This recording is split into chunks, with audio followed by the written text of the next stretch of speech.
Josu, tudo bem? Tudo bem e você, Bem, Fábio? tudo Muito certo, obrigado mais um dia. Obrigado por ter me convidado mais uma Que vez. isso, cara. Prazer. Parece-me que eu sou um dos, não sei se o único, mas poucas pessoas vêm duas vezes, é isso? Vieram duas vezes? Poucas pessoas vieram duas vezes. E na terceira, a gente vai falar sobre isso. Na terceira tem música, viu? Então eu quero vir na terceira.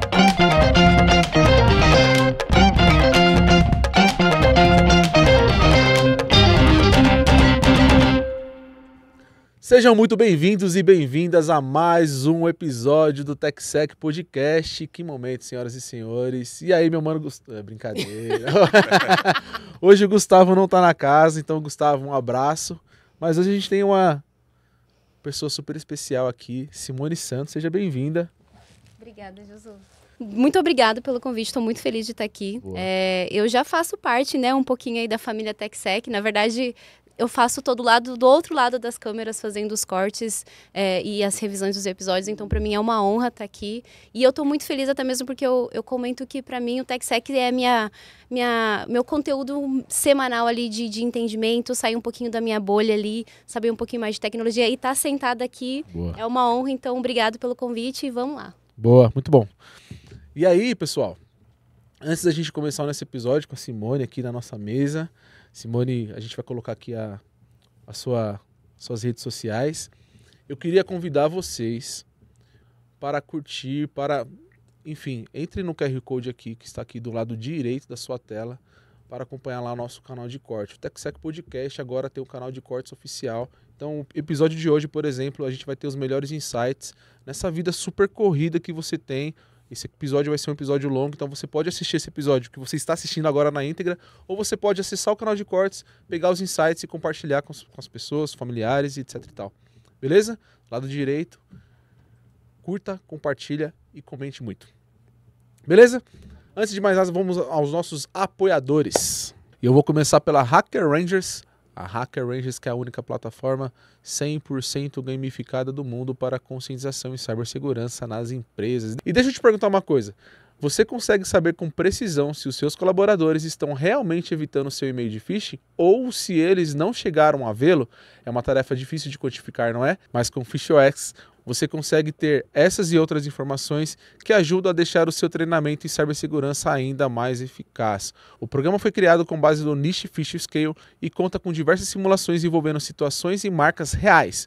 O usuário precisa identificar se a mensagem é maliciosa ou não e explicar quais indícios levaram a essa conclusão. Tudo com aquela pegada gamificada que só a Hacker Rangers tem. E aí? Está esperando o que para gamificar agora o seu programa de conscientização em cibersegurança? Acesse hackerrangers.com e vira o jogo contra o cybercrime com a Hacker Rangers. E agradecendo também a Apura Cyber Intelligence é uma empresa de vanguarda especializada nos aspectos críticos da segurança cibernética e inteligência de ameaça. A expertise da Apura abrange desde a identificação e mitigação de ameaças e fraudes online até a investigação digital e segurança ofensiva avançada baseada em inteligência de ameaças. A gente agradece a parceria da Apura e a preocupação com conscientização. Valeu, Apura! E ela Farol Soluções, que é especializada em cibersegurança para o seu negócio, oferecendo soluções abrangentes de proteção contra ameaça cibernética, conscientização em treinamentos, avaliações de segurança e suporte à continuidade do negócio com monitoramento contínuo do Centro de Excelência em Cibersegurança. Farol Soluções, iluminando o futuro digital do seu negócio com segurança e inovação. Valeu, Farol! A segurança proativa começa aqui. A Trend Micro é uma plataforma completa de cibersegurança protegendo muito além dos endpoints. Com a Trend Vision One, ela junta inteligência artificial, anos de estrada e muita visão estratégica para entregar segurança integrada, da nuvem ao dispositivo, da rede aos dados. Líder global, a Trend está com a gente, mostrando que evoluiu e o quanto a sua empresa pode evoluir junto. Quer saber como? O link está na descrição. Tamo junto, Trend.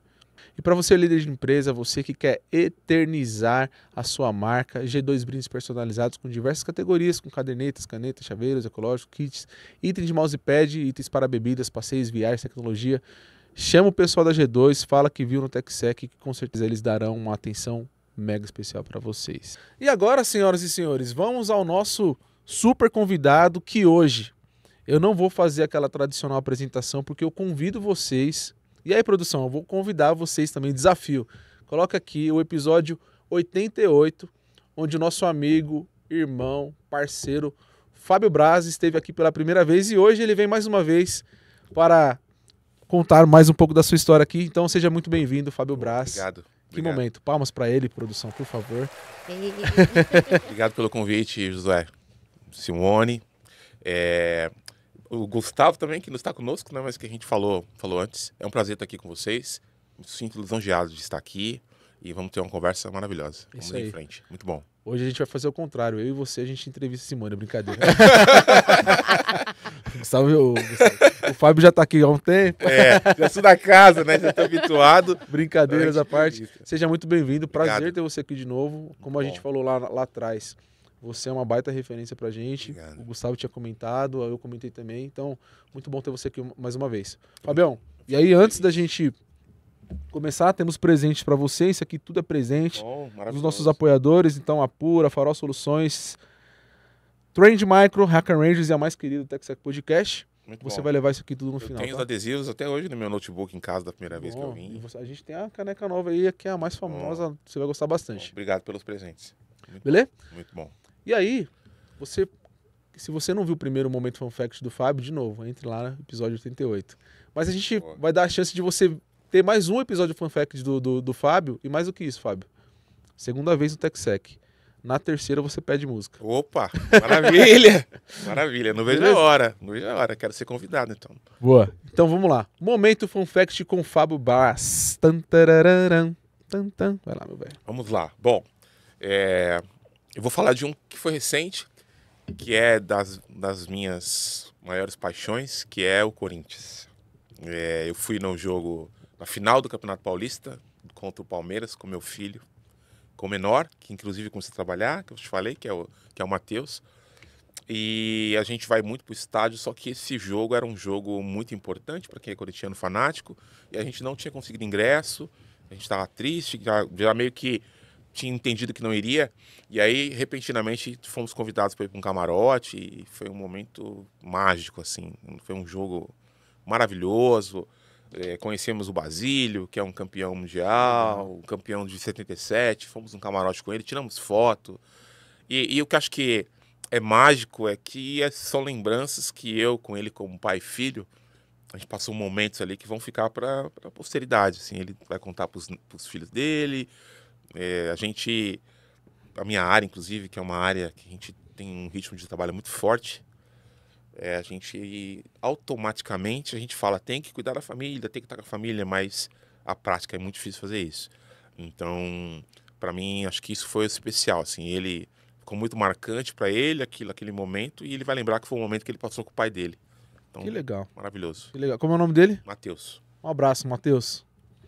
Você tem um super pai. Acho que é até legal, né, Josu? Esses dias a gente estava falando exatamente sobre família, né? Às vezes a gente está sempre dentro de um quadrado, até foi um vídeo que a gente viu, em que a pessoa passou a vida inteira dentro do quadrado e as coisas acontecendo ao lado dela, né? E eu acho que isso é um chamado muito importante, que nos dias de hoje a gente precisa sair do quadrado, a gente precisa olhar para a família, estar perto das pessoas, né? Então acho que é um excelente momento, acho que para ele, né? Acho que o fun fact dentro dele ali, que ele vai carregar para a vida inteira. Não que o time seja bom, a gente sabe, mas enfim, acho que vale a experiência com o filho. Simone. E esse é um dos desafios, não dá para dizer mundo executivo, porque acho que é para todo profissional. Aquele velho ditado que a gente fica assim, que tem que separar a vida pessoal, profissional. Não existe isso. É difícil. A gente tem que entender que a vida é uma só. Sensacional, Fábio. Não dá para ficar assim. Então, você está em casa, em muitos momentos você está pensando no seu trabalho. E vice-versa. A sua vida é uma só. Então eu acho que uma das coisas que a gente se perde é ficar buscando essa separação. A gente só precisa viver. A gente precisa separar um espaço do seu tempo para ir, por exemplo, com o filho ou com a esposa no jantar. E em casa, quando você estiver mesmo precisando trabalhar, a família tem que entender. E você vive de uma forma muito menos estressante. E aquela pressão de que tem que separar, tem que separar, tem que separar. Então, É verdade. No final de tudo, o gerente, ele é pai, independente, né, tá na mesma função ali, né, Fábio? Muito legal. Olha só, não existe, não tem como ter. Você não tem duas vidas. Por que você vai falar que uma pessoa é um profissional? Exato. É uma pessoa só. Faz sentido total. Não é? Fabião, a gente sempre tem uma primeira pergunta aqui que é falar da trajetória, como tudo começou e tal, e você já falou isso pra gente aqui. Sim. E aí a gente queria mudar essa primeira pergunta aqui pra você, como que foi depois da sua primeira passagem aqui? Como foi o feedback das pessoas? Enfim, conta pra gente um pouco sobre isso. Foi ótimo, assim, famoso, né? Deu muito autógrafo. Famoso por um tempo ali, eu usei bem esse período de fama ali nas redes sociais e tal, a família, mas foi bem legal, porque eu logo em seguida da gravação, eu fiz muitas reflexões, né? A gente discutiu muito naquela ocasião sobre a questão, né, da diversidade, da nossa história, né? Aquela mudança, aquela ruptura da pobreza para uma faixa legal de vida, acesso e tal. Então, isso foi muito bom. O que eu mudei desse período para cá, né? Eu fiz um curso, um programa para executivos na FIA, que para mim também... Eu me lembro que quando eu fiz, na minha carreira, eu fiz alguns MBAs. E eles realmente me amadureceram muito. E fazia muito tempo que eu não estudava. Eu acho que uns 8, 10 anos quase. E aí eu falei, eu preciso voltar para a sala de aula, porque é algo que faz parte da nossa vida. Você está ali no aprendizado e sentado, não como sempre a gente está querendo... Quando a gente chega nessa fase de carreira, a gente sempre está ensinando, ou está direcionando, ou está cobrando. É sempre você na posição teoricamente superior. E era importante você voltar ali e ver, assim, ainda tenho que aprender. Então foi muito bom, assim, foram 20 executivos, diretores, superintendentes e com professores maravilhosos, assim. Foi mais um paradigma que eu quebrei, mais uma ruptura, assim, que eu fiz, né? Agora estou com 50 anos, então eu vou marcar. Foi bem legal, foram 4, 5 meses de curso e foi bem bacana porque ele potencializa, ele reforça as disciplinas e competências de executivo. Então, coisas que eu já sabia, coisas que eu já fazia há muitos anos. Mas reforçou, atualizou. Eu troquei com diversos outros executivos para entender como que eles estão fazendo isso. Então, tinha diretores comerciais, diretores de RH, mulheres, homens. Bem bacana, bem bacana. Então, isso foi uma das grandes mudanças que aconteceram, coisas além do dia a dia, né? Significativos que aconteceram profissionalmente. Eu entrei como membro do Instituto Pactuar. Que legal. Então eu vou passar a ser mentor lá agora. Então, conectando com minha primeira vinda, acho que é uma das minhas responsabilidades. Eu cobro muito isso dele e do Gustavo Simone, que eles são referências. E às vezes a gente não sabe a importância que a gente tem como referência. Às vezes a gente nem sabe que a gente é referência. Perfeito. Às vezes isso que eu acho que Então, para mim não é uma obrigação, obviamente, mas acho que eu tenho um compromisso de ajudar e preparar outras pessoas, outros profissionais que estão no mercado. Então, eu comecei ali no LinkedIn trocar mensagem com o Anderson, que é o CEO, e aí ele me colocou em contato com uma diretora lá, eu falei, eu quero entrar sim, então oficialmente. Você tá num momento que você acaba fazendo uma transição, então, né, Fábio? Estou. Conta mais pra gente como que tá sendo esse processo, o que te despertou esse insight. Acho que é importante as pessoas saberem isso do Fábio, porque, enfim, falar sobre isso, porque não só você, às vezes alguém também quer fazer essa transição. Então é importante para eles entenderem como tá sendo feito uma pessoa que tá numa cadeira executiva e tá fazendo esse tipo de transição. E qual que é o processo, Fábio? Conta pra gente sobre isso. Qual que foi o boom, né? Porque eu acho que dentro da sua história, pelo que você tá... Né? Eu senti algumas nuances ali quando você começou a falar, fiz o curso, olhei mais para algumas outras coisas que eu não estava olhando. Acho que é legal entender, né? Esse misto de sentimentos para que você se posicionasse nessa mudança. Tem alguns, eu vou falando... Fica à vontade. Etapas, assim. Acho que o primeiro é reforçar uma das coisas que eu falei, que estudar é essencial. Então, existe até um termo hoje, acho que long life learning, né? Exato. Que é você continuar estudando continuamente. E a gente realmente se perde disso, principalmente para quem está no mundo executivo. Porque você tem muitas responsabilidades, muitos compromissos, e aí os anos vão passando, e você fala, preciso fazer um curso de inglês, preciso fazer um MBA, uma extensão, e o tempo passa. Então, isso para mim foi um dos gatilhos. Inclusive, foi o gatilho que eu tive quando estive aqui, uma das coisas que a gente contratou. Continuar estudando, então eu fui fazer esse curso para me aperfeiçoar. Uma segunda coisa é que eu recentemente eu estava como executivo num grande grupo, uma empresa de financiamento, análise de crédito e de informações analíticas. Eu estava como head de operações lá, então um time muito grande. Chegou momentos que eu tive mais de 200 pessoas comigo, profissionais de muitas disciplinas, banco de dados, CRE, segurança, cibersegurança, DataOps, tinha times de NOC, SOC que trabalhavam 24/7, então uma estrutura muito grande. Essa empresa ela se chamava Boa Vista nacionalmente, e ela foi comprada por um grupo chamado Equifax, veio de fora. E aí a minha jornada acabou, né? Teve uma reestruturação, eu fiquei 5 anos nessa empresa. Conquistei diversos desafios lá. Quando eu entrei, precisava transformar uma empresa de quase 30 anos. Então, uma empresa com um legado muito forte, com uma cultura mais enrijecida, que ela entrou numa jornada de transformação digital. Então, eu entrei mais ou menos no mesmo período que estava acontecendo essa jornada. Então, foi bacana porque eu também... fiz parte da transformação. Isso aí. E é tão difícil, né, quando a gente fala sobre transformação de jornada. Claro que nem se compara com a sua experiência. No passado eu tive uma experiência na empresa familiar, né, da minha família, em que a gente estava em 2020 e ainda se usava papel para fazer controle, né? Olha aí. E quando eu falei, gente, pelo amor de Deus, como assim? A gente vai controlar no papel, contar o papel. E foi muito difícil, porque a fala era, a gente sempre fez assim. Eu acho que talvez esse foi essa barreira muito difícil de você mudar. O que aconteceu por 30 anos e deu certo. Como que vem alguém aqui mudar essa jornada? Então, acho que foi um desafio bem grande. Existe uma onda, né? Essa questão de transformação digital. Então, existe MBAs, existe empresas que vendem transformação digital, tem um monte de gente que publica artigo. Mas o que é transformação digital? Quem consegue definir? Existem milhões de formas. De transformação digital, efetivamente, é transformar as pessoas. É isso que é transformação digital. Porque por trás disso tem ferramenta, tem cultura. Que legal. Tem excelente definição. Transformação digital. Então, o que você transforma efetivamente? A cabeça de um exemplo de uma pessoa que trabalhava há 30 anos, dizendo que ela vai ter que buscar uma ferramenta nova para fazer uma coisa, para mudar. Trazer otimização. Vai ter que mudar a cabeça dela, o modo de pensar, fazer uma ruptura de coisas que ela faz do mesmo jeito, recriar um processo e etc. Quem que está transformando? Então, o nome é digital, mas efetivamente quem se transforma são as pessoas. E acho que é isso que é a dificuldade. As empresas e os profissionais quererem fazer tudo meio que top-down. Quem quer, quem não quer procura outro emprego. Se você está aqui há 30 anos e não quer mudar, o problema é seu. Você é muito resistente, etc. E esquece que por trás ali tem que mudar a cabeça daquela pessoa, mudar a cultura, envolver a empresa inteira. Então, foi meio bacana. Então, esse período ele acabou. Eu saí da empresa recentemente.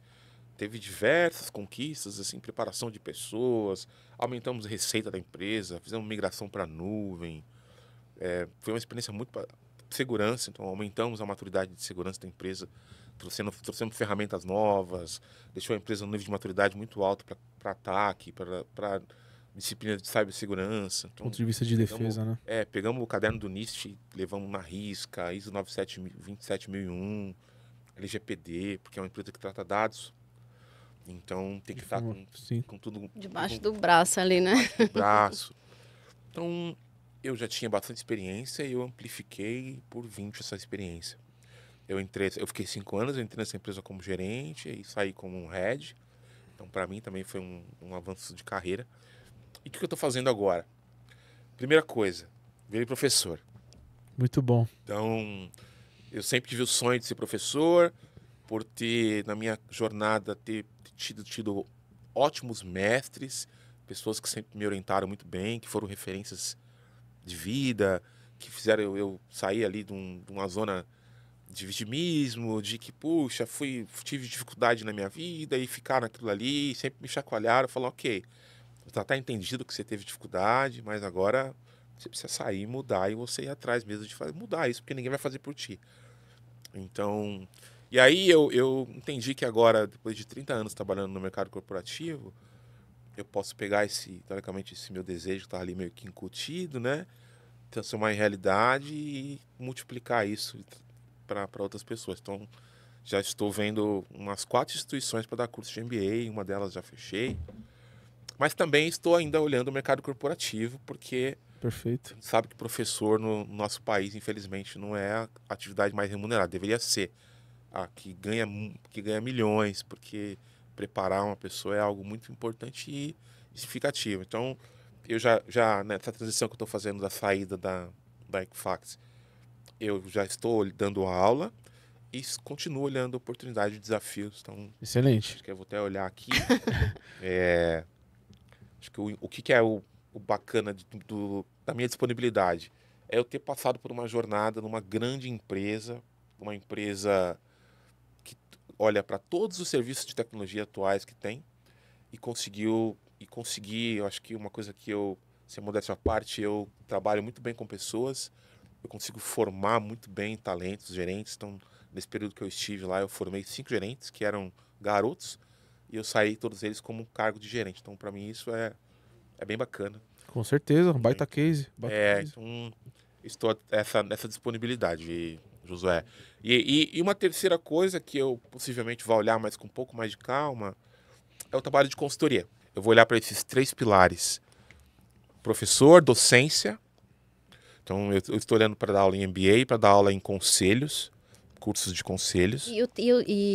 Qual que tem a matéria, tem algo específico ali que você está direcionando a sua docência? Eu estou olhando liderança, gestão estratégica, transformação digital, mas só que as ementas que eu estou colocando são transformação digital com clareza, que ali dentro tem cultura, tem migração para nuvem, tem mudanças de reestruturação de áreas, tem a questão orçamentária. Então, eu vou colocar ali, é uma disciplina que está ligada à transformação digital, mas que vai ter uma ementa clara de onde estão as fases que são feitas dentro da transformação. Né? E aquilo que eu falei, vou deixar reforçando isso sobre a questão da transformação das pessoas. E segurança, estou vendo algumas coisas também, mas mais para o lado executivo. As áreas que eu conduzia eram áreas operacionais, áreas que tinham que operar a segurança, áreas que tinham que olhar Blue Team, Red Team, mas eu não sou um especialista em segurança, eu sou um gestor, eu sou um líder. Então eu não consigo entrar no MBA e conseguir ali abrir Linux, fazer teste, essas coisas que eu não vou conseguir. Então eu vou olhar o papel que um executivo tem dentro de cibersegurança, de compliance, de segurança de informação, LGPD e assim por diante. Então estou abrindo isso daí, mas estou olhando, tem o tema que eu vou falar hoje também, que é uma das disciplinas que eu vou dar, que é gestão de nuvem, gestão de custo, né, FinOps. Perfeito. Isso é um item que está hoje na mesa dos executivos e ainda não tem clareza quando chega isso para eles. É um tema que ele começou muito técnico, porque é um framework, etc. E aí os executivos acham que isso é algo só da tecnologia. Boa. A gente vai falar um pouquinho mais sobre isso. Olhem lá e não me enchem a paciência. Então, é um ponto que a gente vai abrir mais aqui, né, José? Exatamente. Já fica a dica aí para você, diretor, você Hunt aí, o cara de Hunt aí que tá precisando aí de um executivo, de um gerente, de um head de tecnologia, Fabião. Boa. Tem super nossa recomendação. E mais do que isso, Fabião, acho que é legal essa questão de missão de você ir para a docência. Por quê? A gente sempre falou isso aqui, tá? Não é de agora não, desde sempre. O TechSec tem um compromisso muito grande com compartilhar, que foi o que você falou. Sim. E quando a gente pega uma bagagem de muitos anos de carreira e você vai para a docência para você replicar não só teoria, mas você fala, cara, isso aqui eu vi, eu fiz parte. A sua experiência, efetivamente, né? Exatamente. É um compartilhamento um pouco mais agressivo do ponto de vista positivo. Faz sentido, Fabião? Faz total. E eu acho que é isso que quem está indo para a sala de aula espera. Eu até, só como você entrou nesse assunto, só para poder voltar nele um pouquinho. Fica à vontade. Eu estou fazendo contato com a minha rede, né, para poder entrar nas universidades. Então, e aí uma das universidades que eu estou vendo para dar aula de MBA, ela me passou uma ementa de um curso técnico dentro do MBA de segurança. É um curso de pentest, e aí eu olhei, aí imediatamente eu pensei assim, eu aceitei, falei, pô, eu preciso entrar, mas depois eu voltei para ela e falei assim, eu não vou fazer. Porque aí eu olhei os dois lados, falei, poxa, quem está indo lá tá esperando lá um cara que vai lá escovar bit, vai fazer... Exato. Sou eu. Então eu não posso fazer isso. Que legal. Então eu acho que é isso daí. Aí ela falou assim, poxa, mas você conduziu centenas de pentests. Sim, mas não foi eu que fiz. Quem fez foi o time que eu liderava. É bem diferente. Se a expectativa dele fosse que eu explicasse qual o impacto disso na corporação, como é que isso, qual o período que isso tem feito, como é que isso impacta na imagem da empresa, como é que isso altera a questão da receita, como é que acelera a empresa no mercado, aumenta a competitividade, etc. Isso eu falo, mas se não é isso que ele está esperando, eu não posso ir lá e enganar. Então, isso é muito importante. É muito importante. Muito bom. Eu acho que é um ponto muito legal, né? Eu acho que a segurança, ela tem as facetas dela, né? Muitas vezes você tem o preciosismo técnico e você, às vezes, não precisa do técnico, mas você precisa trazer a luz, né? Então, por exemplo, se você fez um pen test, você fez uma SL injection, qual que é o impacto disso para o negócio? E é o que o CISO quer ouvir. Ele não quer ouvir a técnica que você fez. Então, eu acho que, assim, parabéns pela atitude de saber que o público que está ali, não é que não era importante, mas não era o que eles estavam buscando, né? Isso. Diferentemente, por exemplo, de pessoas que muitas vezes estão no processo de gestão, ou numa área muito mais conectada em atendimento ao cliente, ou até mesmo gerentes, ou até mesmo aquele... Porque eu acho importante, tá? Eu acho que a gente está indo por um caminho em que a gente precisa saber não falar o técnico, né? A gente precisa dizer o simples para que a mensagem chegue. Porque é sobre isso no final do dia, né? Assim, é uma coisa que eu acho que faz muito parte da minha missão, né? Por que eu estou em segurança? Porque eu quero que o mundo seja um mundo melhor. Então, quando eu sento na cadeira do meu cliente e eu atendo ele, eu falo... Você é o meu cliente aqui, mas amanhã eu sou o seu cliente, ou minha mãe está lá no seu estabelecimento, ou está consumindo o seu produto. E quando eu falo para ele exatamente o que ele precisa fazer, qual é o impacto, a gente muda, né? Então, eu acho que é essencial essa comunicação, essa visão de impacto, e as escolas deveriam trazer isso, né, na formação desses profissionais, né? Porque o que acontece muitas vezes hoje nas empresas você tem um cara muito técnico e você precisa ensiná-lo a não falar técnico, a entregar a mensagem. Então, eu acho que fica aqui um insight aqui. Será que não vale a pena a gente ter mais formações do que fala que é soft, que nem sempre é soft, porque é muito difícil, muito legal, né? Isso é muito legal. Desenvolver no profissional, né? E essa comunicação, ela é muito importante porque tem o lado que toma decisão e tem o lado que executa e que, como você falou, que tem a responsabilidade ali de não deixar acontecer algo, né, no consumidor, no cliente.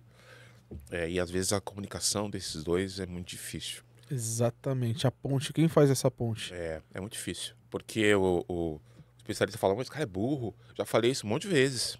Como é que ele não entende isso? E o outro fala, pô, mas esse cara é muito difícil, né, meu? Ele não, não consigo se comunicar com ele. Que dificuldade, eu tenho que trocar. E o cara às vezes é um gênio. E às vezes não sabe se comunicar. Ele quer que fique ali fechado. Ele quer que ele fale que você tem que fazer um pen test? Tem. Por quê? Porque é importante. E aí, né? E então, isso é um mundo, isso é um desafio no mundo corporativo. Não só para segurança, mas acho que para tudo tecnologia. Agora, a inteligência artificial é um dos pontos que... Exato. Tá bem complicado. Eu já tô soltando Fica aqui. à vontade, meu velho. Eu estive na semana passada no Summit da AWS e foi muito bacana. Assim, além do evento que eles fazem, que é sempre exemplar, acho que 100% das mais de 150 palestras, parece que houveram, tinha inteligência artificial envolvida. Isso é um ponto que me destacou bastante. Então, tinha de segurança, tinha de gestão de custo, tinha de tudo, só que todas era inteligência artificial, que era ou um componente, ou que era o executor daquela ação, ou que tinha um papel dentro do que estava acontecendo. Dentro do ecossistema. Acho que isso mostrou que realmente IA e cloud agora é uma coisa só. Perfeito. Acho que alguns anos atrás já era um componente para acelerar, um componente para ajudar. Não, agora é uma coisa só. Então, todas as palestras tinham a palavra IA na ementa lá. Tinha um escrito potencializando, tinha várias empresas gigantes lá, né, financeiras, de varejo e tal. Fiz isso tal lugar com IA, fiz isso tal coisa com IA, fiz isso como que potencializa, como que escala, como... Só que olha que curioso. Eu encontrei várias pessoas lá, né? Eu trabalho com a AWS há muitos anos também. Há muitos anos, fui especialista em AWS já. Encontrei várias pessoas lá desse tempo, 10 anos mais ou menos que eu trabalho. E 4 delas que eu encontrei, profissionais experientes, da minha faixa de idade. Eu falei, eu tô dando aula, inclusive vou dar aula de IA também. Aí ele falou assim, cara, que maravilhoso, me ajuda aqui. Eu quero aprender IA, por onde eu começo? Eu não sei como. Eu falei, como não sabe? Ele falou, cara, eu não sei, é muito confuso. É muita gente falando de IA, eu não sei para onde ir. Então, para mim, isso é um grande desafio. É como conseguir normalizar isso. Como conseguir fazer com que as pessoas tenham clareza de onde parece que já é algo comum, mas ainda não é. Principalmente para quem está no mundo corporativo. Exatamente. Principalmente. Então, É um bom ponto, é um bom ponto. Gostei, É, eu gosto dessa linha de raciocínio, porque de fato, às vezes nem sempre o fato de estar sendo muito falado, você falou tudo, ele está normalizado. isso. É, muito bom ponto. Ele trabalha na rede, não é rede o nome da empresa. Ele é um diretor lá. E ele trabalha num segmento específico lá. Então, eu achei estranho e depois não achei, porque eu achei que ele deveria saber. Só que não sabia. Sim. E outra pessoa que eu encontrei, também um profissional experiente, um cara sênior de desenvolvimento, eu dei carona para ele, a gente voltando, aí conversando ali informalmente, né? Ele trabalha com segurança também, é desenvolvedor. Aí eu falei pra ele, cara, alguma coisa que ele tava falando da esposa e tal, eu falei assim, pede pra ela fazer, coloca ela pra fazer terapia pelo chat GPT. Ele olhou pra mim assim, mas bem assustado, falou, como assim? Eu falei, você não sabe disso? Você pode fazer uma terapia, criar aqui uma persona de um terapeuta. Aí eu peguei o celular e comecei a falar assim, eu falei, eu tô com fulano aqui, quero que você emule que você é um terapeuta assim, ele também é um rapaz negro, que você tenha uma experiência com profissionais negros, tal. Fala pra ele aqui que você pode conversar. Aí, na hora que começou a sair a voz, ele... Então, curioso, porque pra mim aquilo ali é algo que eu uso hoje tão comumente e ele não conhecia. E é um exemplo. É um exemplo que realmente tem que ser normalizado, porque é uma alta tecnologia que tem muita coisa para fazer. Então, lá no evento estava se falando de modelos hiperpersonalizados, empresas que hoje usam a inteligência artificial para entregar coisas específicas para milhões de clientes. Questão de segurança, como que a inteligência artificial está olhando para conseguir realmente agora passar a ter correções efetivamente automáticas e assim por diante. Boa. Tá? Uma coisa que a gente tem tomado muito cuidado aqui sobre esse lance que você trouxe da normalização e aceleração até da tecnologia, os cuidados também do que você deposita lá para ela. Esse é um bom ponto. Mas a gente pode falar sobre isso em um outro episódio. Fica aí a terceira vinda do Fábio aqui. Já tá marcada. Falaremos sobre IA. Falando, já que a gente não vai falar de IA agora. A gente vai falar isso depois. Tem uma palavrinha especial. Terceiro episódio eu venho para falar de IA. Tá é isso aí, já tá marcado. É isso certo, aí. Josué? Já arrumei também no começo. Já tem o tema, tá vendo, galera? Deus, Nos cobrem. Boa. Pessoal, cobrem para que eu venha no terceiro episódio falar sobre inteligência artificial. Boa. Você falou uma palavrinha que me subiu aqui um alerta, até mesmo porque eu vejo que caminha muito em paralelo com o Cisco, como que as pessoas têm encarado ali a AI, e aí foi a tal da cloud. Eu vejo que as empresas agora querem tudo movimentar para cloud. Sim. Eu quero tudo cloud, eu quero sair do on-premises, quero para cloud. E eu queria entender um pouquinho, você falou, a jornada digital, ela é começar por pessoas, mas assim, existe sim um benefício real da jornada de cloud, né? Eu acho que não tem como a gente negar. Mas existem também desafios, e eu vejo que às vezes algo que está oculto porque as pessoas querem a toque de caixa, sem qualquer tipo de programação. Eu queria que você contasse um pouquinho sobre esses desafios dessa mudança, dessa jornada que hoje todo mundo fala, todo mundo quer, mas ninguém, muitas vezes, as empresas às vezes não se prepara de fato, né? Para poder conseguir ter o sucesso de que fato a cloud tem e Sim. que ela vai ofertar. Sim. Existe uma mística, Simone, que migrar para a nuvem reduz custo. Isso é uma mentira. Uma mentira muito grande. Eu acho que isso que talvez criou-se um problema nessa onda que houve das empresas de migração para a nuvem.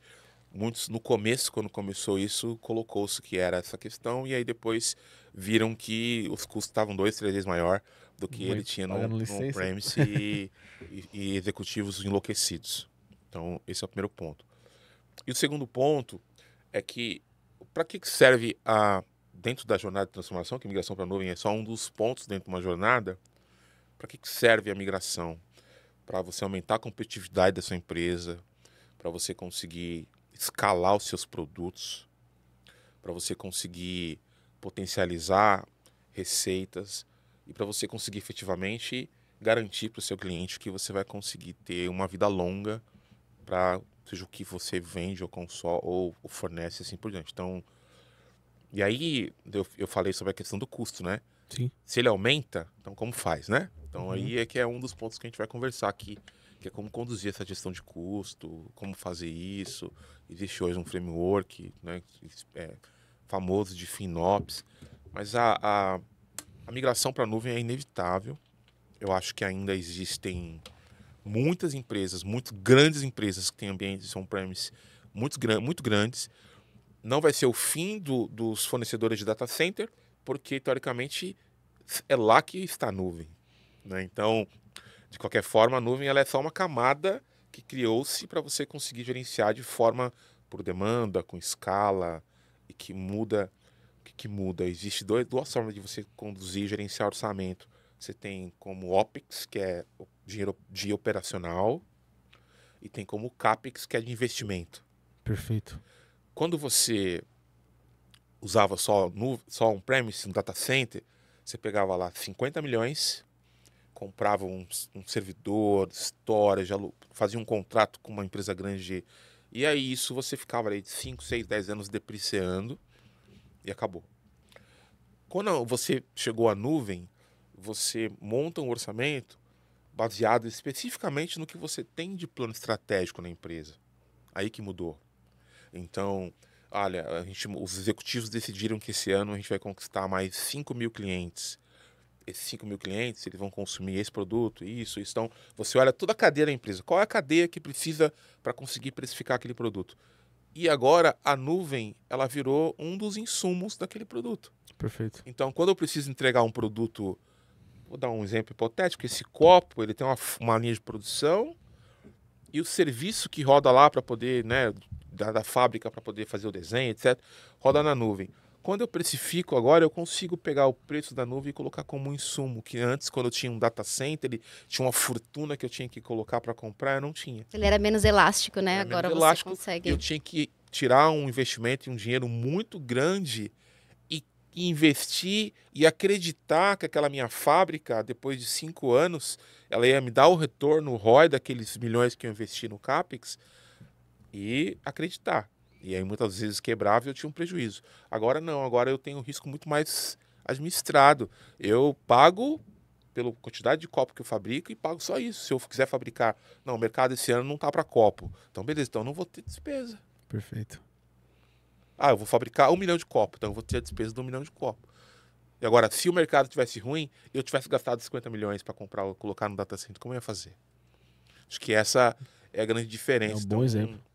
A questão de grandes empresas que tem, acho que um outro item também que está muito associado a essa questão dessas jornadas, dessas migrações.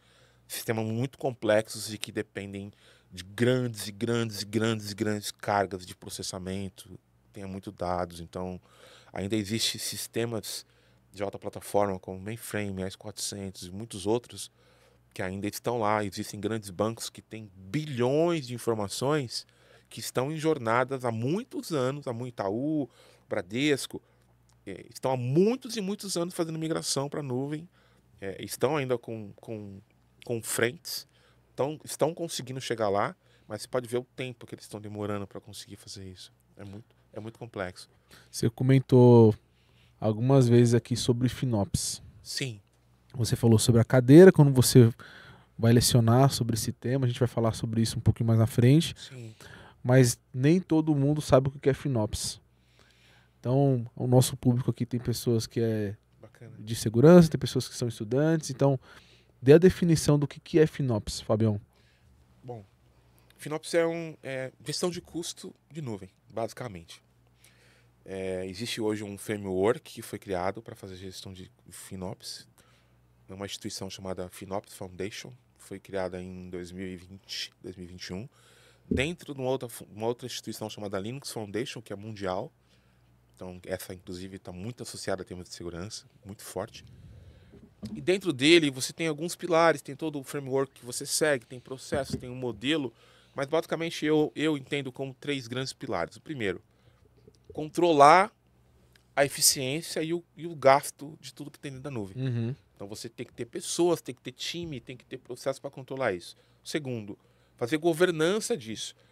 Então você foi lá e controlou esse custo, você vai ter um time para conseguir estar fazendo governança. E o terceiro é potencializar e estar conectada com a inovação e potencializar os negócios.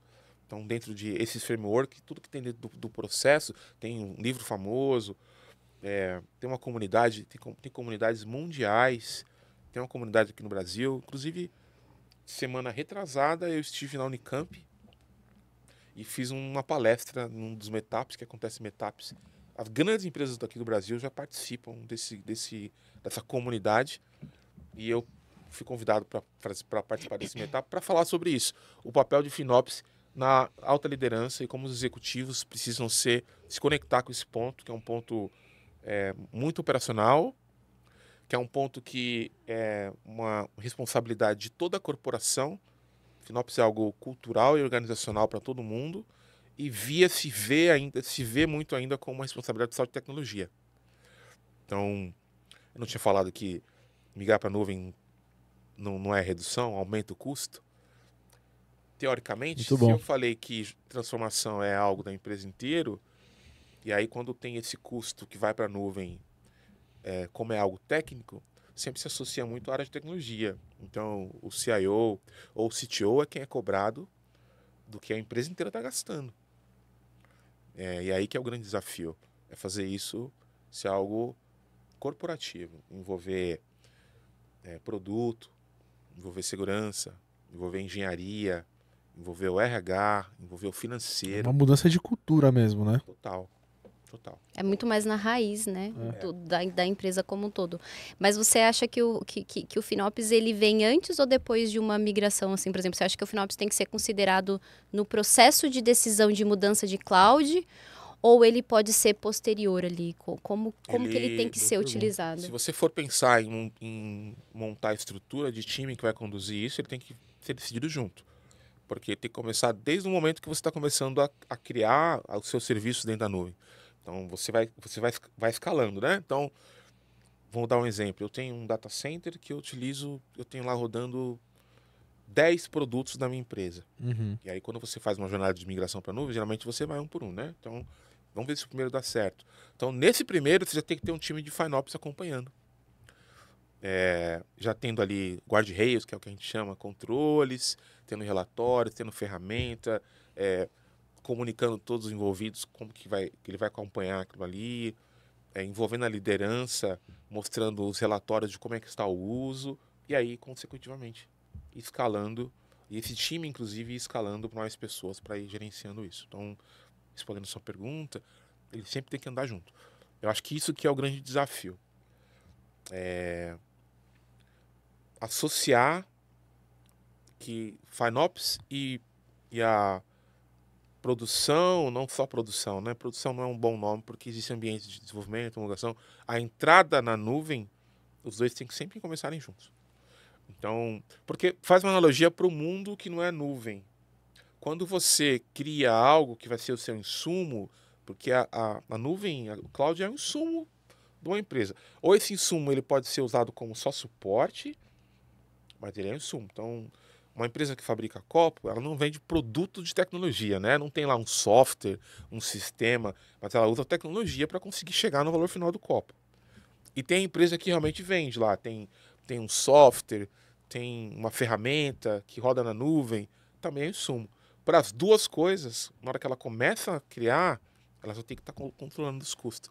E tem envolvimento sempre de toda a cadeia de executivos e de liderança. Precisa ter pessoas. Hoje existem diversos especialistas no mercado, né? Essa comunidade que eu participo, ela tem muita gente boa trabalhando em todas as empresas grandes aqui do Brasil. Então existe uma troca de conhecimento muito grande. Existe um material, um livro oficial, que é meio que uma bíblia desse assunto, que é vendido. Como é o nome, Fabião? Ele chama FinOps. O livro chama FinOps. E depois eu passo para vocês o nome do editor. Legal. E o nome da edição certinha aqui, onde encontra. E é a Bíblia, então lá tem o processo, tem as fases de implantação, tem as personas, tem como envolve cada área.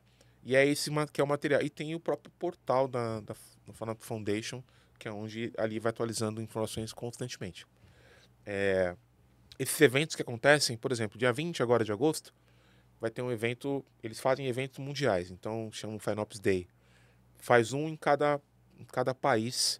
Teve um em San Diego no mês passado, dia 20 de agosto agora vai ter um aqui em São Paulo.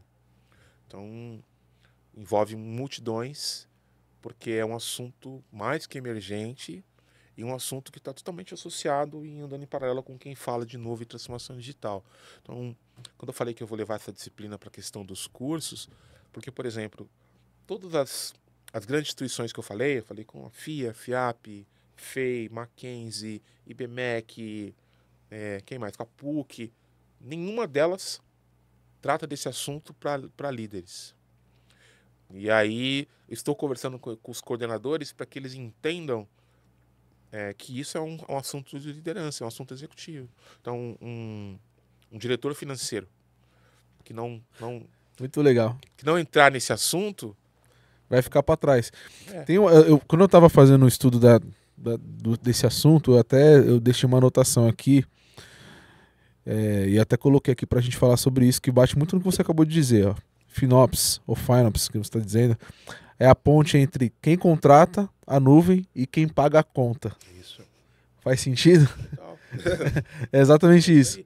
E aí, quem paga a conta ou quem é envolvido depois de ser cobrado por essa conta, ele tem que ser envolvido desde o início. Ele precisa entender.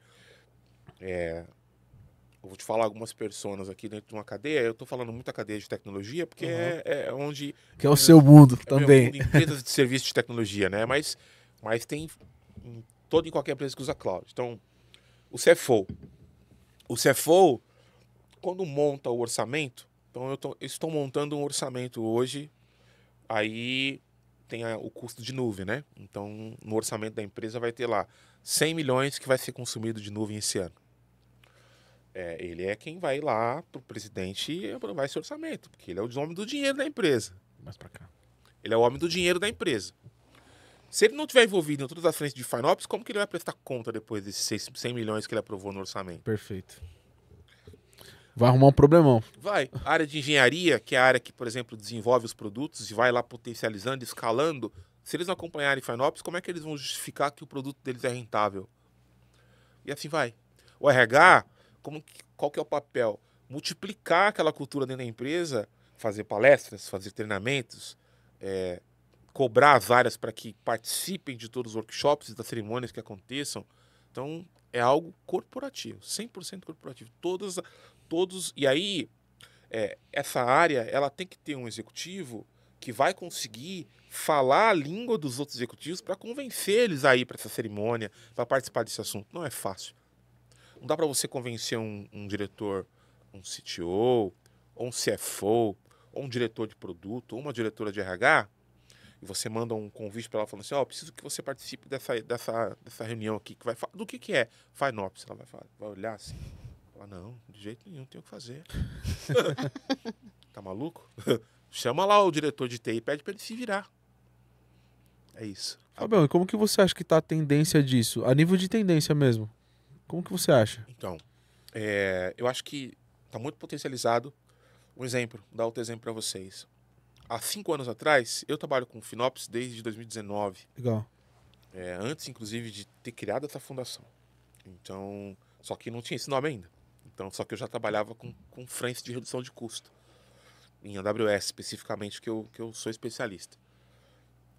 Nessa época, quando você entrava no LinkedIn, para você ter um balizador, você entrava no LinkedIn e procurava FinOps, era 0 ou quase nada. Faz uma experiência, uma hora que você puder, e procura lá como vagas Eu vi. ou profissionais. Milhares. Quando eu fui fazer essa pauta aqui, eu dei uma pesquisada. Exatamente. Milhares. Então, é total realidade. Legal. E acho que até as próprias empresas, eu também estava pesquisando, a AWS, que você foi no workshop, Nossa. eles entraram. Várias empresas, eles têm colocado isso dentro do conceito deles ali, né? Isso. Eu, particularmente, tenho tido uma experiência mais focada ali com a Google. Eles têm um novo CIEM deles. E eu vejo exatamente essa necessidade, olhando para os meus clientes, como é importante você saber essa questão de você medir o custo do que você está colocando em cloud. Porque a sensação é mais fácil, putz, eu posso tudo. É isso E aí. nem sempre eu posso tudo, Não. porque o que é perceptível, né, e até nas pesquisas que eu fiz, assim, que muitas vezes as empresas estão deixando 30%, 40% na mesa porque não souberam mensurar o que contratar, Isso. contrataram mais do que deveria e não trabalharam isso. E a questão é, a conta vai chegar, se é on-premises ou cloud, ela vai chegar, e às vezes no cloud ela vai um Chegar pouquinho mais mais. potencializado ainda, porque É excelente. Porque a Simone fez uma lição de casa direitinho. Muito bem, parabéns. Na nuvem é por demanda, então a torneira é aberta. Então, é mais motivo de você ter o controle desde o início. Você abre a água, se alguém não for lá e É fechar, o cartão de crédito na mão do cara que não sabe usar, Não né? vai, né? no final do mês vai chegar a conta, você vai tomar um susto. Aí você, ao invés de ser competitivo, ser diferencial para ti, ser um custo controlado, é o contrário, vai ser prejuízo. Fabião, conta pra gente quem é a Finops Foundation, Finops Foundation. É uma instituição, né, que foi criada em 2021 com a ideia de padronizar e criar um framework com todas as práticas em um modelo. Por exemplo, antes dela ter sido criada, já se falava de FinOps, só que tinha cada um fazendo o seu. O Google tinha o modelo dele, a AWS tinha o modelo dela, a Azure, a Oracle. Para vocês terem uma ideia, todos esses providers hoje são membros da. Então agora, Que legal. todos eles seguem o mesmo framework. Tem uma diretriz é ali, algo né? muito grande, Josué. Então o mundo inteiro segue. Geralmente nos eventos, o que teve em San Diego, quem vai fazer as apresentações dos cases são os VPs, são os diretores. E é uma instituição que está crescendo cada vez mais. Existem certificações hoje muito nomeadas no mercado. Então, os membros ou qualquer pessoa que queira fazer, faz essas certificações. Agora tem certificação nova de IA, porque explicando como controlar custo de nuvem de tecnologias de IA. Porque, teoricamente, vão ser mais potencializadas ainda e vão gastar muito mais. Então, se não tiver os controles e os modelos de como fazer isso, é o mesmo problema que a gente estava falando. Poxa vida, eu consigo fazer mágica hoje com IA na nuvem, mas se você não estiver controlando ali, quando você vê, você fez a mágica e pagou 1 milhão por ela. Pagou mais do que se não. Pagou mais do que deveria. Então, é um assunto que está totalmente consolidado no mercado, é uma fundação que não fala quando ela não recebe Sem fins lucrativos? sem fins lucrativos, né? Então, o papel dela é esse mesmo, é ser o balizador, ser a empresa que vai estar sempre se atualizando, E jogando pro mercado para que se alimentem. pra que se alimente, tem essa comunidade que é mundial em cima dela. O presidente dela hoje é o autor desse livro que eu te falei. Que legal. Ele quem começou a fazer o trabalho. E todos os providers estão lá. Então, inclusive os da China, a Alibaba, a Huawei. É bem bacana. Depois eu encaminho materiais para vocês darem uma lida. Legal. Informação bem bacana. Polêmica aqui, Fabião. Diga. Qual é A a polêmica? Finops, ele é sobre cortar custos ou gerar um posicionamento estratégico? Porque pode causar uma impressão que, pô, a gente vai aqui cortar custos. E aí a empresa não vai conseguir crescer. Exato. É um dos desafios. Eu acho que é as duas coisas, né? Acho que é controlar o custo para você fazer crescer de forma controlada. Então, isso é um grande desafio. E na prática, por que aí eu falei para vocês que tem que ter envolvimento de todos a cadeia de diretores? O time de FinOps ali, que é o time que está fazendo o controle, está colocando regra, bloqueando alguma coisa, desligando o servidor, por exemplo, que fica no final de semana que não precisa, desligando à noite e assim por diante, ele está olhando, né, teoricamente, a contenção do custo. E o especialista da engenharia e do produto, ele quer que suba o produto dele porque a empresa tem que crescer.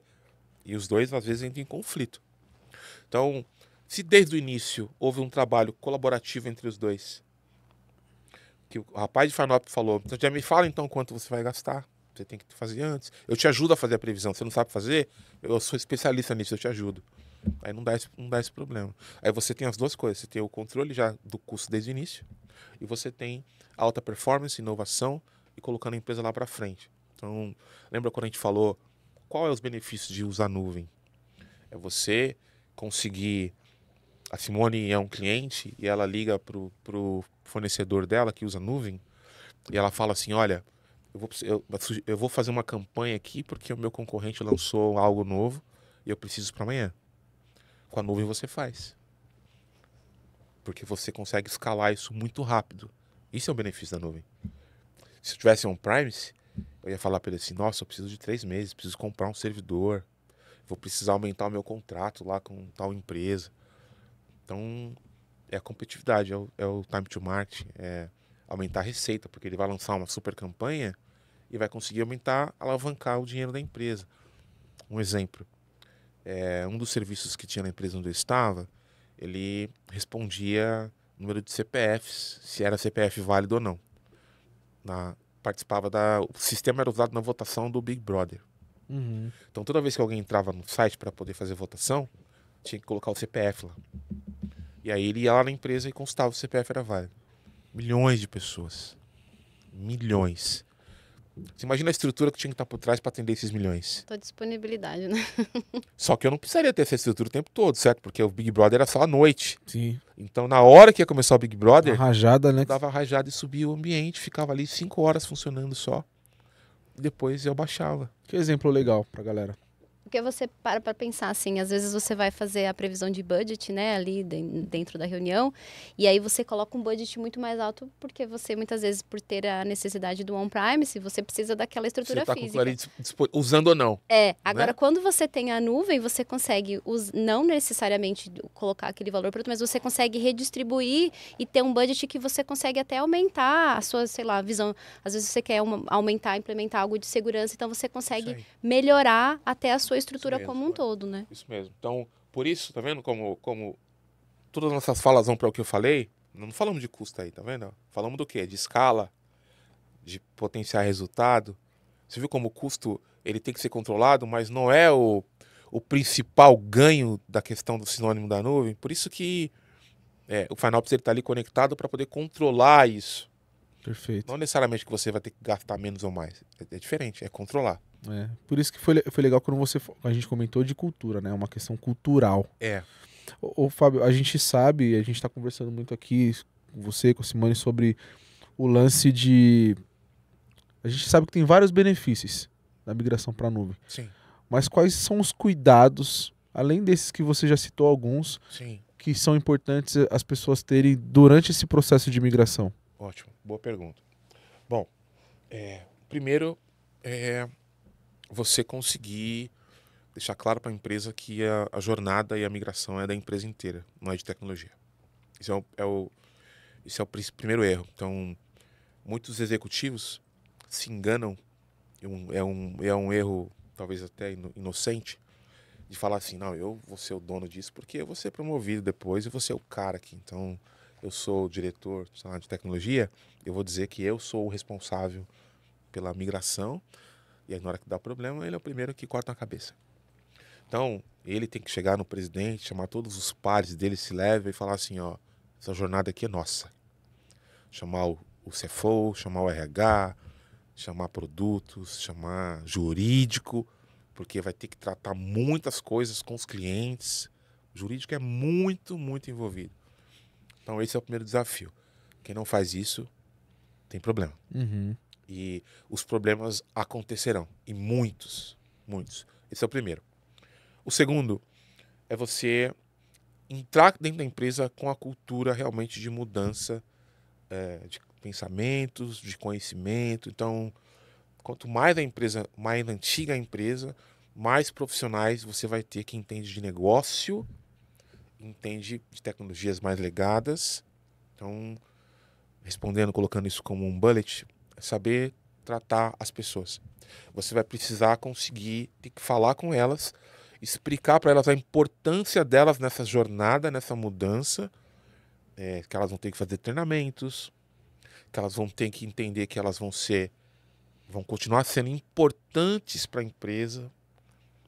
Josué, talvez isso seja o crucial. Eu, inclusive, né, eu preciso que alguém me diga que eu sou bom, que eu sou importante, que meu trabalho... Sim. Se alguém não me disser isso, eu não consigo trabalhar bem.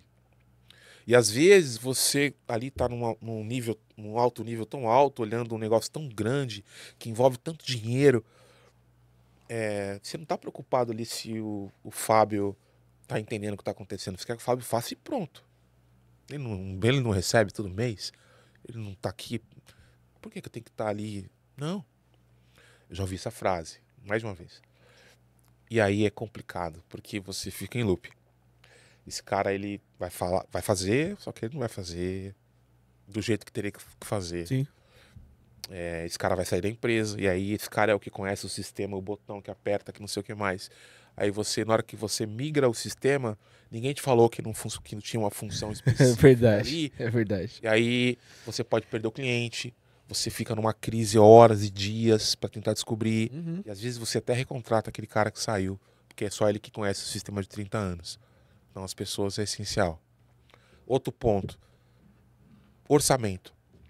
Você precisa sentar e se debruçar muito tempo com tudo que você pretende gastar dentro da jornada de migração. As pessoas, os produtos, os sistemas, os treinamentos, os heads que você vai ter que contratar, os contratos que você vai ter que fazer. Geralmente, grandes parcerias se fecham com... Você chama um provider, ou Google, ou a Oracle, ou a Amazon, ou a Microsoft, e ele entra com você nessa jornada. Ele entra com você. Então, isso para mim também é essencial. Porque você vende para dentro da empresa que você tem ali um cara gigante que, além de você estar usando os serviços dele, ele vai te ajudar a conduzir aquela jornada. Não queira fazer sozinho. E ela pode ser feita por empresas de qualquer tamanho. Muito bom, isso é importante. Pode ser feito pela pequena, pela média e pela grande. Você só tem que pegar esses itens que eu falei e potencializar ele conforme o seu tamanho. É pegar os pontos. Como que eu faço para ver o orçamento que eu tenho só 50 Se funcionários? adequar, né, Se Fabião? adequar. Que legal, muito bom. É isso. Uma dúvida que eu acho que eu fiquei aqui pensando nesse Diga. processo como um todo. Simone. Fiz a implementação, concluí, sucesso, acabou. Tá bom? FinOps é algo que se encerra por ser uma consultoria Boa pergunta. ou é uma célula que continua dentro da empresa e que vai promover outras ações de conscientização para que aquilo seja contínuo? Boa pergunta. FinOps é melhoria contínua e é para sempre. Porque os produtos viram novos, as pessoas viram outras, a empresa não para. A empresa ela é orgânica. Então, o FinOps tem que continuar acompanhando e fazer com que aquilo ali consiga continuar tendo controle, que as pessoas entendam a cultura de FinOps, vão vir novos funcionários. Então, é contínuo. Normalmente, existe uma área dentro da empresa chamada FinOps. Então, esses profissionais, de onde eles são herdados? Eles são herdados geralmente de profissionais que são técnicos, que mexiam ali. Geralmente tinha um profissional que chama-se SRE. Não sei se vocês conhecem. Sim. Geralmente herda-se de SRE, ou herda-se de um cara de infraestrutura, que era um sysadmin. Esse profissional, ele geralmente deriva para ser um profissional de FinOps. Então, ele traz com ele a bagagem técnica, com tudo que existe da cultura e do framework. E aí forma-se um time. Esse time, normalmente, ele pode ter algumas áreas onde ele fica conectado. Ele pode estar conectado numa área, ele fica subordinado, é uma palavra ruim, né? Mas é onde ele tem ali a parte administrativa, né? O trabalho dele é para a organização inteira, ele pode até trabalhar cross, mas ele tem que sempre ter que estar pendurado num gerente, num diretor. Sim. Então, normalmente, fica-se ou com operações. Então, por exemplo, na empresa onde eu estava, eu era responsável pelo time de FinOps, eu que montei FinOps lá dentro. Ou fica dentro de governança, porque também é o olhar de... Né, governança que geralmente consegue conectar a empresa inteira, ou fica dentro do financeiro. Então, tem os prós e os contras de cada uma. Né? O cara que vai estar em governança, ele precisa tomar cuidado, porque senão ele fica muito burocrático, e aí ele só quer falar de processo, e na mão na massa e o custo está subindo lá, e ele não consegue arrumar ninguém para Criando poder... processo e o custo Isso, lá. ele não consegue arrumar ninguém para poder ir lá efetivamente fazer a ação, e ele fica lá porque a cultura, porque tudo mais, e na hora que chegar a fatura continua igual. E aí ele não tem força para chegar na área técnica e falar assim, eu preciso que você faça, e o rapaz da área técnica fala assim, não, eu tenho um deploy aqui, eu tenho um produto para subir, ele vai concorrer em prioridade com um profissional que ele não é líder. Isso é um dos grandes problemas que acontece. Você pode ter o inverso, você pode ter um profissional que é da área de operações, e ele só quer mandar bronca e derrubar servidor e baixar equipamento e aí não avisa ninguém, não fala como funciona, porque aí quem faz isso é governança. E quando tá em financeiro, você fica louco só querendo saber da conta reduzir e cobrando todo mundo e cobrando. Então, é muito com a fase e a experiência da empresa. Por isso que não tem um modelo específico de onde o FinOps fica ligado à direção. Muitas vezes você tem uma empresa que tem um CFO que é super influente. O cara chega na engenharia, todo mundo fala, pô, fulano, eu vou te ajudar. E aí fica lá, porque aí favorece. Outras vezes você tem um diretor de operações, por exemplo, eu lá na empresa, eu tinha muita conexão, tinha porta aberta com muita gente. Então, ficava comigo e todo mundo me ajudava. Eu conseguia ter Isso também é importante, né, Fábio? Isso também é muito importante. Influência, né? A influência. Que legal, você tocou num ponto importante, porque olha como vai além, às vezes, só da área. Você tá falando de relacionamento, pô. Isso é muito legal, cara. Totalmente, Zé. Se você não tiver boa interlocução, se você não tiver um bom relacionamento com outras células de direção e de áreas, você não anda. Porque no fim do dia são todos pessoas, né? É sempre isso, né? E vou te dizer uma outra coisa. Por exemplo, isso eu tô falando tudo de causa minha mesmo. Você chega numa reunião lá com o presidente, com o CEO. Aí você fala para ele assim, olha, eu tenho uma frente aqui que eu vou conseguir reduzir 10 milhões. Aí ele regalou ele para você.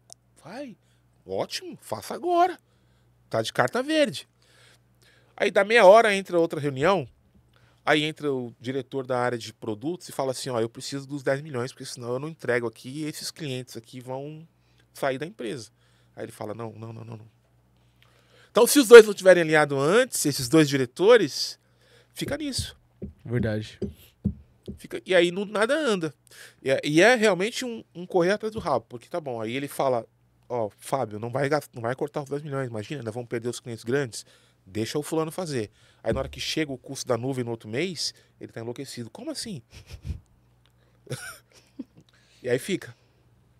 Se você tem um alinhamento com todos os diretores e já chega lá sabendo o que pode economizar, o que pode gastar, tá alinhado com o orçamento, o que vai ter de retorno, qual vai ser a margem, o quanto que aquele cliente foi potencializado, o quanto que eu vou aumentar de receita, eu vou entrar com clientes novos. Então, é um trabalho conjunto. Boa. Ô, Fabião, eu acho que vale a pena aqui. A gente estava conversando esses dias pelo WhatsApp e tal, e você até acabou falando de alguns cases que você fez usando da implementação desse processo. Sim. Compartilha com o público um case que eu acho que seria bacana, eu Fabião. Acho que é bacana o case da Equifax. Quando eu entrei na Equifax, não havia um time de FinOps, e aí realmente os custos eram muito descontrolados. Aí eu tive que fazer todo esse trabalho, essa jornada de trazer profissionais de outras áreas para poder formar o time, ter o trabalho de conexão com todos os diretores e os C-levels de outras áreas para eles entenderem e me apoiarem para conseguir eu convencer eles a fazer coisas simples. Desligar equipamentos que não estão em uso e fora de horário. Então, o desenvolvedor, ele chegava para um diretor e falava assim, ó, eu preciso trabalhar à noite. E aí, se eu não estivesse conectado com ele, ele chegava para mim, vai ficar ligado e pronto. Então, você precisa fazer essa conexão. Fazendo essa conexão, você tem apoio e eles compram contigo o projeto. Então, e nos 3 anos, Josué, a cada ano que a gente foi fazendo frentes, já no primeiro ano a gente conseguiu reduzir 10 milhões do orçamento. Caramba. Uau. Considerável, né? Sim. E esse valor basicamente virou ali um baseline, porque nos outros 2 anos seguidos foram mais 10. Então, 10. Então, uma jornada de 3... Começa a perseguir aquilo, né? Começa a perseguir isso. Então, numa jornada de 3 anos, a gente reduziu 30 milhões. É muito dinheiro, não é? Sim. E aí, esse dinheiro, ele foi investido em outras frentes da empresa. Então, olha só como o FinOps potencializa a empresa. Pegou-se o dinheiro e colocou para que uma outra área criasse um produto novo, para que uma área trouxesse estrutura nova, contratasse pessoas, comprasse um software, renovasse a licença de alguma coisa. Então, além de eu economizar, eu peguei um dinheiro que foi economia, um valor do orçamento, abriu outras portas. E abriu outras frentes. Então, Que legal. é bem legal, né? Bata case. Parabéns, inclusive. Obrigado. Eu queria conectar agora FinOps ou FinOps com segurança. Ok. Como que a gente conecta esses dois assuntos? Ok. Vou até falar aqui para deixar um recado pro pessoal para reforçar isso.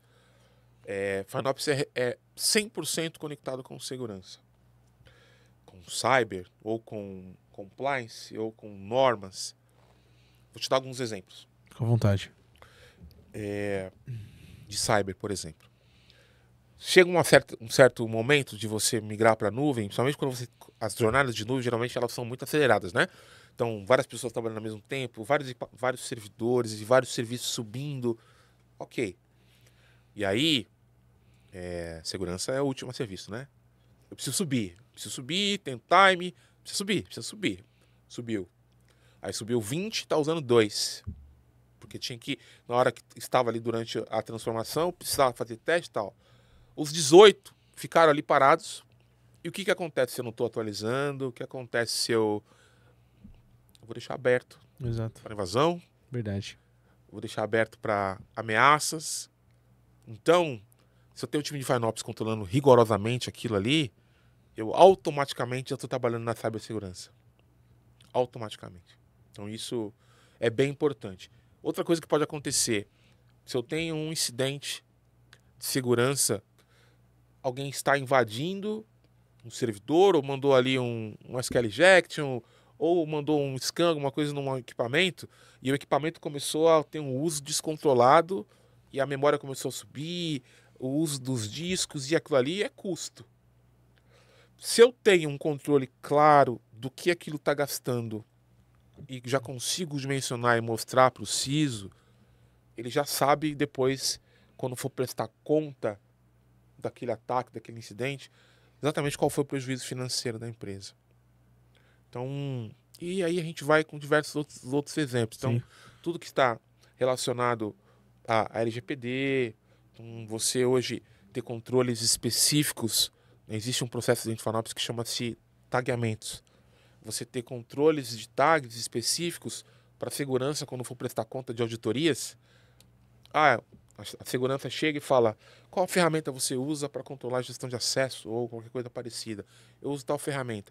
Ele entra dentro da cloud e, pelo fato de estar tagueado, ele tira um relatório em 2 segundos. Fica muito mais fácil. Entrega para o auditor. Direciona, né? Você consegue dar a visão ali do dado. Muito bom. É 100% conectado. Tá? Teve um ponto que você falou aí, isso aqui eu vou ter que colocar, porque esse aqui foi muito bom, Fábio. Diga, meu Você amigo. colocou assim, ó, recursos ociosos e mal geridos na nuvem não é só um desperdício financeiro, mas também aumenta a superfície de ataque. Cara, eu achei isso incrível. É isso aí. Eu achei incrível. E aí, como que a FinOps pode ajudar a eliminar justamente esse ponto de risco para gerar economia? Porque aí ele tá totalmente ligado, pô. Isso é muito bom, foi muito bom. Que é uma economia não só de estrutura, né? Economia de ataque. Porque um ataque... Cara, foi incrível. Eu achei incrível. É você estando próximo do time de segurança, né? Então, a gente até falou isso no encontro anterior, essa divisão que existe do time de segurança e de outras áreas nas empresas ainda existe muito forte. E aí, às vezes, não dá para querer colocar um culpado, às vezes é o próprio time de segurança que meio que se isola, e às vezes é o estereótipo que criou-se, e aí as outras áreas já criam uma barreira específica. Então, Sim. acho que a primeira coisa é fazer com que segurança seja conectado totalmente com as frentes que estão sendo feitas em FinOps. E aí, em cima disso, tudo que tiver ocioso, você ter alertas e controles, notificar e chamar o time de segurança para que isso seja ou descontinuado, ou desligado, ou eliminado, ou atualizado, ou que esteja... Então, assim, tá ocioso, possivelmente o time que faz controle de atualização, né, ou que coloca um AF ali conectado para apontar para aquela máquina, ou que atualiza um antivírus, ou que controla um spam que sai ali de dentro, seja o que for, não tá olhando. E aí, FinOps está alertando ele e está evitando de você ter uma prática de invasão e você ter um incidente que depois que entrou numa máquina, acabou. Bom, não adianta, eu não preciso nem explicar, porque vocês são super especialistas nisso, mas já tive casos, inclusive, de um time de FinOps estava migrando como é o nome do produto? De anti-spam da Symantec, eu não lembro mais. Tinha um produto que rodava dentro de um appliance virtual. E aí, quando entrou a Equifax, esse produto foi descontinuado da Symantec, só que ficou ligado. E aí o time passou a priorizar o anti-spam novo, e aí ele ficou o outro ligado lá, desatualizado. E aí chegou um dia lá, um zero day, de uma fragilidade lá dentro.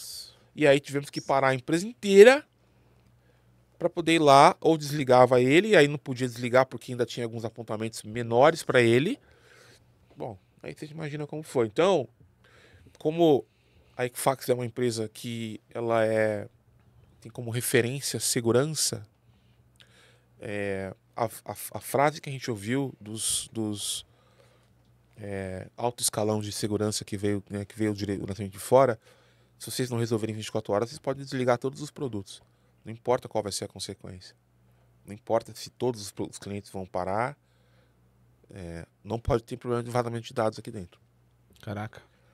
É muito crítico, né? Às vezes é um ponto ali que se não está no roadmap, se não está mapeado, às vezes essa questão da troca de tecnologia, você vai ali na emoção de olhar só para o novo, esquecer que existe todo um parque ali. E aí, se você tem um time que acompanha isso diariamente, Sim. Você não deixa isso estender.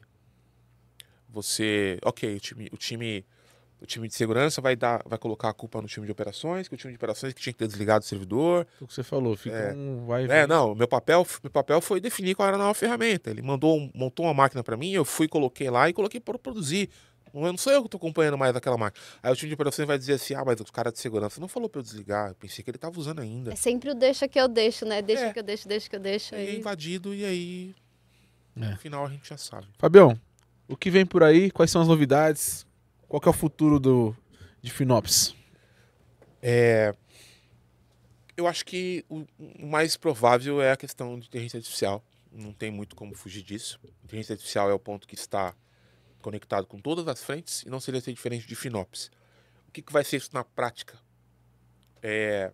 Você ter controles preditivos para além de ficar ali recomendando algo para fazer e ter um profissional que vai executar, ele ter inteligência para fazer execuções automáticas o tempo todo. Então, o exemplo da máquina ociosa. Ele identifica que está ociosa e ele mesmo já mata. Isso é sensacional, cara. Eu fiquei travado nessa parte. Muito bom. É arriscado, não é? Mas a gente entende que ele vai ter inteligência mesmo para entender que, por exemplo... Disparar o trigger ali... porque pensa assim, ó. Hoje isso é um dos desafios hoje. Existem diversas ferramentas de FinOps no mercado, tá? Existem diversas. Uhum. Ela conecta no seu ambiente, ela te traz vários relatórios, insights. Sai varrendo. Fala, descobri aqui 50 máquinas que não são usadas, ou que usa só um certo horário, discos que ficaram disponíveis, máquinas que estão com porta 80 liberada, etc. Faz de tudo, até a parte de segurança, de tudo. Só que aí, esse relatório, ele tem que ir para a mão de um time, para analisar, para falar, isso aqui é produção, não posso fazer agora. Uhum. Ou isso aqui eu tenho que negociar com o cara lá, porque o produto ele não colocou para funcionar na 443 lá, a porta segura, e a porta 80, mesmo sendo erradíssimo, se eu fechar, para o cliente. Então eu tenho que talvez criar um proxy aqui na frente, criar uma DMZ, e assim por diante. Certo, Zé? Perfeito. E aí você coloca a IA para fazer isso. A IA fala assim, tem uma porta 80 aqui. Pau! Então, talvez esse seja o grande desafio. Acho que o desafio da IA como um todo é as pessoas entenderem que ela atende por padrões. E o que eu acho que as pessoas esquecem é que como que a gente vai ter os padrões? Quando a gente cria rotinas. Isso. Então, o ser humano, ele é a fase essencial desse processo. Então, se você cria uma rotina, se você tem um processo muito bem estruturado, é o que você falou, eu sei que aquela porta não deveria, mas existe alguma reincidência, ou se existe alguma questão que eu consigo trabalhar por padrões, se a gente alimenta a IA com os padrões que a gente já criou, é sucesso. A questão é que a gente às vezes esquece, né? A gente quer que ela faça na hora aquilo que a gente não ensinou. E dentro da IA existe muito o que é a questão dos agentes, né, dos modelos. Então é você conseguir criar um modelo e deixar para que ela entenda que, por exemplo, vamos usar esse exemplo da porta 80. Existe uma porta 80, mas eu estou tendo acesso aqui durante o dia, Eu identifiquei qual que é a origem do acesso, eu identifiquei que esse acesso é de um cliente que veio em tal lugar, eu identifiquei isso. Então, antes de eu executar, eu vou alertar. Eu não posso fazer porque pode ter um impacto. Então, tem um agente que foi treinado que sabe daquilo ali. E aí, isso vai para tudo. E aí, esse modelo vai ficando ali, você vai fazendo análises preditivas em cima disso. E aí, Braz, mas vai então reduzir a quantidade de pessoas para trabalhar? Não vai. Porque vai continuar tendo que fazer governança, vai ter que colocar a inteligência para ela saber, então vai ter que treinar ela, vai ter que dizer o que no meu modelo de negócio, porque cada empresa tem um modelo, o que no meu modelo de negócio eu entendo como um ataque ou não. Eu posso ter um cliente que à noite ele manda 50 vezes mais requisições, então eu tenho que treinar ela, tenho que falar, olha... Sim. Padrões, né? É o padrão. Padrões. Se a gente Encontrar tem... padrão. Eu acho que é uma fala que eu falo muito para meus clientes. Quando a gente conhece a nós mesmos, né? A gente conhece a nossa estrutura, a gente consegue trabalhar melhor com exatamente os meus alertas de SOC são mais refinados, as minhas atividades legítimas, elas faz sentido eu ver, não faz sentido eu ver, e eu acho que é exatamente essa visão, né? Quando você conhece o seu ambiente, você aplica esses padrões, você começa a fazer a IA de fato ganhar produtividade, Isso aí. não no sentido de que eu preciso fazer tudo no menos tempo, mas você ganhar a usar a inteligência humana mesmo, né? Para tirar daquele serviço mais braçal e você usar a inteligência humana para o que Isso de aí, fato mano, precisa. isso aí. E complementando a sua pergunta, do que vem por aí, eu acho que isso está cada vez mais conectado com cibersegurança. Então, a gente sabe que hoje isso tem que ser a prioridade dentro de qualquer empresa. Acho que isso já está desmistificado. Acho que hoje qualquer executivo, conhecendo tecnologia ou não, ele sabe o quanto é importante ele investir. Acho que isso não é mais não é mais hoje uma dor tão comum como era antes. Perfeito. Né? Mas ainda eu acho que tem muita potencialização em cima disso.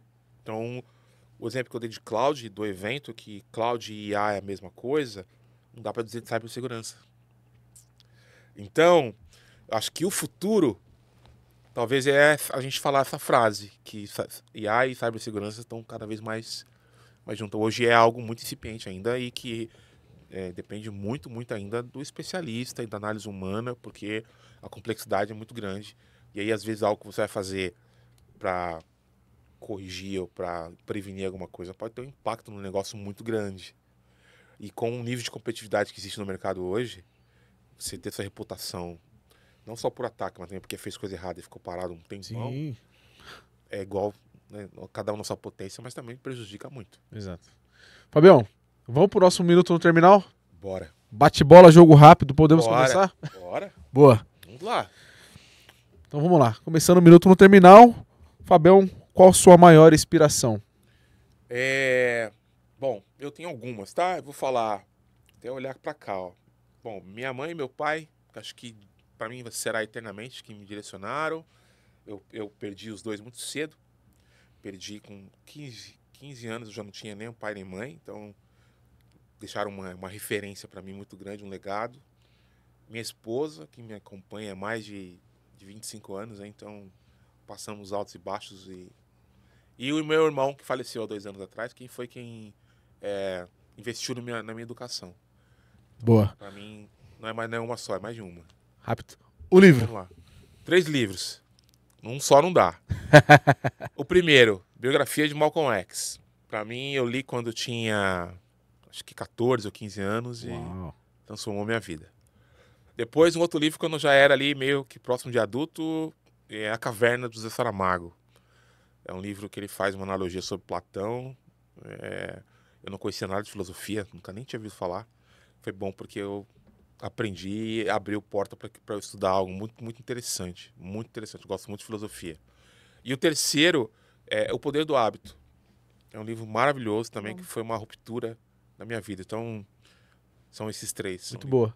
Tecnologia que mais te empolga hoje? IA e cibersegurança. Boa. Uma música? 3 músicas. A primeira, One Love, de Bob Marley. A segunda, Amor para Recomeçar, do Frejá.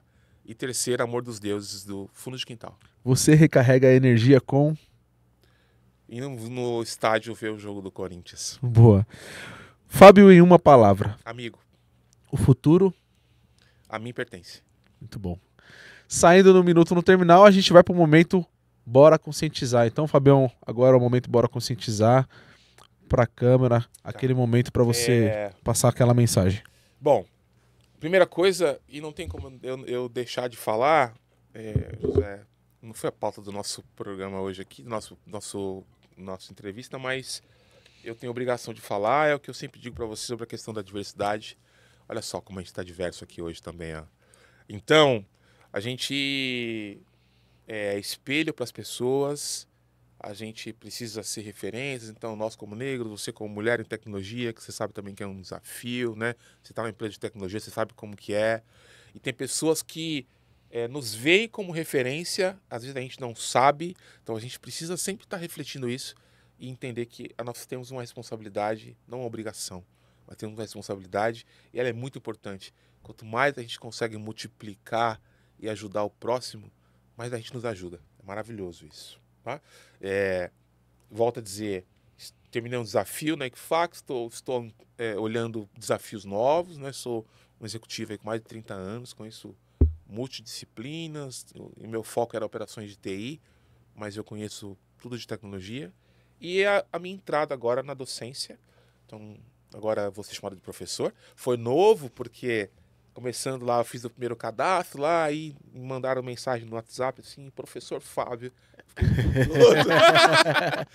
Então é maravilhoso ensinar e eu espero que realmente isso seja uma transição que eu vou fazer, né, mais para frente, para que isso seja minha única atividade. Ainda não consigo fazer isso, mas pelo menos já comecei. Então, muito bom. É um grande desafio. O que você achou do episódio? Achei maravilhoso. Quero voltar, né? Então, já tem o terceiro, já tem a pauta já. Quero reforçar e agradecer o convite. Vocês são referência para mim, vocês sabem disso. Vocês sabem quanto eu cobro você e o Gustavo para vocês continuarem. Dois garotos pretos falando de cibersegurança no maior podcast de cibersegurança do Brasil. Então, o papel de vocês é muito importante. Eu sou muito orgulhoso de ser amigo de vocês. Foi um prazer te conhecer. Prazer, tá Fábio. Bom? Espero que a gente mantenha nosso contato. Gostei muito aqui de ter conversado com vocês. E obrigado. Mais uma vez, muito obrigado. Muito bom.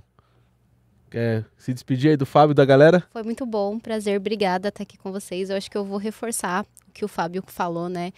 Tanto você e o Gustavo, é muito importante, né? Ter vocês como referência, porque a gente vê muitas pessoas brancas, né? Isso. E saber que vocês são dois meninos, são dois homens negros, né? Que potencializa para que outras pessoas possam ver vocês é muito importante, né? Então, acho que tá sentada aqui me faz pensar, né? Como esse podcast vai além, né? E saber que a gente pode usar-se muito erroneamente como minorias, né? Mas que vocês possam dar visibilidade para essas minorias, né? Então, é muito legal, é muito importante sentar na mesa e ver vocês irem para frente. Então, acho que é um sucesso, eu desejo só sucesso aqui para o TechSec.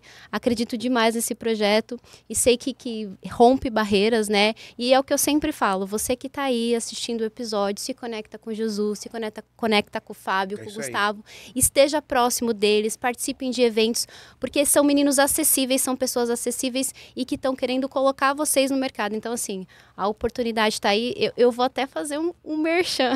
Vai lá. Do canal de corte do Eric Mendes, que ele fala que a gente é a nossa procura da felicidade, né? Uma história incrível, com uma situação ali totalmente contraditória. Então, acho que esse é o recado aqui. Acho que vocês representam exatamente, sabe? Poder ao povo preto, e é exatamente isso assim. Então é muito bom ter vocês aqui e ter um podcast maravilhoso. Obrigada. Nem sei se mereço estar aqui, mas muito obrigada. Foi um prazer. Ele e o Gustavo, eles parecem que são 4, assim, que eu vejo eles em todos os lugares. Não sei o que eles fazem. Não sei são incríveis. Não sei o que eles fazem, mas eles estão em todos os lugares. Então, que vocês continuem com essa saúde, com essa disposição, porque vocês fazem muito bem para a sociedade. Muito bom. Então, parabéns. Bom, obrigado, meu amigo. Obrigado pela segunda passagem. Obrigado pela aula. Muito sucesso nesse novo momento aí. Obrigado. Tanto da questão de se alocar e também nessa parte de docência. Parabéns pela missão. Bacana. E você se conecte com o Fábio. Se você não conhecia o Fábio, talvez por algum motivo, o Fábio tem 29 mil pessoas no LinkedIn, cara. Eu fiz questão de ver.